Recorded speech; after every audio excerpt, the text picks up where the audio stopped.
Latest updates ఎప్పటికప్పుడు పొందడానికి big TV WhatsApp channel follow అవ్వండి. లింక్ డిస్క్రిప్షన్ లో ఉంది. ఎన్నికల్లో గెలుపోటములు సహజం. కానీ ఓటమిని తట్టుకోలేని కొందరు నేతలు ఒక పార్టీ నుండి ఓడితే మరో పార్టీ నుండి అదృష్టాన్ని పరీక్షించుకుంటున్నారు.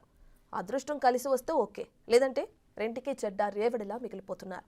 ఇప్పుడు ఇదే పరిస్థితి ఓరుగల్లు నేతకు కంటి మీద కునుకు లేకుండా చేస్తుందట. తన పరిస్థితికి వాస్తు దోషమా లేక పార్టీ దోషమా తేల్చుకోలేక తర్చన భర్చన పడుతున్నారట.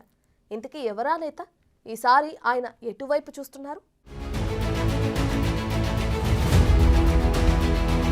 ఓడలు బండ్లు, బండ్లు ఓడలవుతాయనే సామెత వర్ధన్నపేట మాజీ ఎమ్మెల్యే ఆరూరి రమేష్ కు సరిగ్గా సూటవుతుంది. 2 సార్లు అసెంబ్లీ ఎన్నికల్లో రాష్ట్రంలోనే 2వ అత్యధిక మెజార్టీతో గెలుపొందిన నేత ఆయన. ముచ్చటగా 3వసారి హ్యాట్రిక్ కొడతారని అందరూ భావించినప్పటికీ 2023 అసెంబ్లీ ఎన్నికల్లో కాంగ్రెస్ అభ్యర్థి నాగరాజు చేతిలో దారుణంగా ఓడిపోయారు. అయితే ఆ ఓటమిని భరించలేక పార్లమెంట్ ఎన్నికల్లో గెలిచి తీరాలని నిర్ణయించుకున్నారు. వరంగల్ జిల్లా బీఆర్ఎస్ పార్టీ అధ్యక్షునిగా ఉన్న ఆరూరి రమేష్ పార్టీ మారాలని నిర్ణయించుకున్నారు. ఆ క్రమంలో 2 వారాల పాటు హైడ్రామా నడిచింది. పార్టీ మారొద్దంటూ బీఆర్ఎస్ నేతలు ఆరూరి రమేష్ ను బలవంతంగా లాక్కెళ్లటం, కేసీఆర్ వద్దకు తీసుకెళ్లి బుజ్జగించటం అన్ని ఓ సినిమా ఎపిసోడ్ ను తలపించాయి. ఆ తరువాత పార్టీ మారేది లేదంటూ ఆయన ప్రకటించిన వెంటనే బీజేపీ నేతలు ఆరూరితో భేటీ అయి ఇంకో ఎపిసోడ్ నడిపించారు. ఆ క్రమంలో పార్లమెంట్ ఎన్నికల ముందు ఎట్టకేలకు పార్టీ మారటానికి సిద్ధమయ్యారు ఆరూరి. పార్లమెంట్ ఎన్నికల ముందు కాషాయ తీర్థం పుచ్చుకున్నారు. వరంగల్ పార్లమెంటు బీజేపీ అభ్యర్థిగా పోటీ చేసిన ఆరూరి రమేష్ కాంగ్రెస్ అభ్యర్థి కడియం కావ్య చేతిలో మరోసారి చిత్తుగా ఓడిపోయారు. ఊహించని ఆ పరిణామానికి భారీ షాక్ కి గురయ్యారట.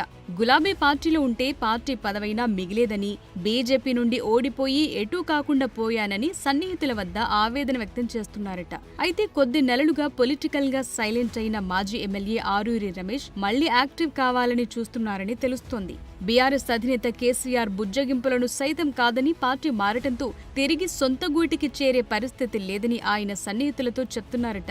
బీజేపీలోనే ఉండి పొలిటికల్ గా యాక్టివ్ అవుదామని చూస్తే ఆ పార్టీ నిబంధనలు, కట్టుబాట్ల కారణంగా సైలెంట్ అవ్వాల్సిన పరిస్థితి ఏర్పడిందట. ఏదైనా కార్యక్రమంతో ప్రజల్లోకి వెళ్లాలని పార్టీ పెద్దలను కలిస్తే కోర్టు హాల్లో జడ్జిలాగా సైలెన్స్ అంటూ చేతులు కట్టిపడేస్తున్నారట పార్టీ పెద్దలు. 10 ఏళ్లు అధికారంలో ఉండి ప్రజల్లో తిరిగిన ఆరూరి రమేష్ ఇప్పుడు ఇంటికే పరిమితమవుతుండటంతో ఆయన సన్నిహితులంతా అసంతృప్తిలో ఉన్నారట. మరో 4 ఏళ్లు ఇలా ఉండటం సాధ్యం కాదని ఏదో ఒక నిర్ణయం తీసుకోవాలని ఒత్తిడి చేస్తున్నారట. రాబోయే 10 ఏళ్లు హస్తం పార్టీ అధికారంలో ఉంటుందని, మరోసారి పార్టీ మారి కాంగ్రెస్ లోకి వెళ్లాలని మరికొంతమంది సన్నిహితులు సూచిస్తున్నారట. ఓకే అంటే కాంగ్రెస్ అధిష్టానంతో లైన్ క్లియర్ చేస్తామని మరికొంతమంది పెద్దలు సలహా ఇస్తున్నారట.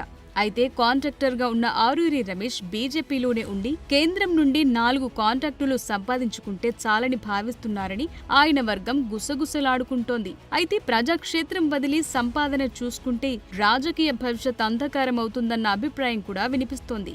రాజకీయం పులి మీద సవారీ లాంటిదని, ప్రయాణం ఆపితే పొలిటికల్ లైఫ్ క్లోజ్ అవుతుందని, అందుకే హస్తం పార్టీలోకి వెళ్లాలని ఆయన సన్నిహితులు కొద్ది కాలంగా ఒత్తిడి తెస్తున్నారట.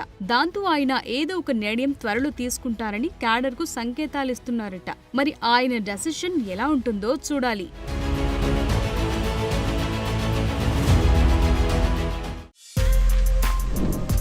For more videos like this, subscribe Big TV channel.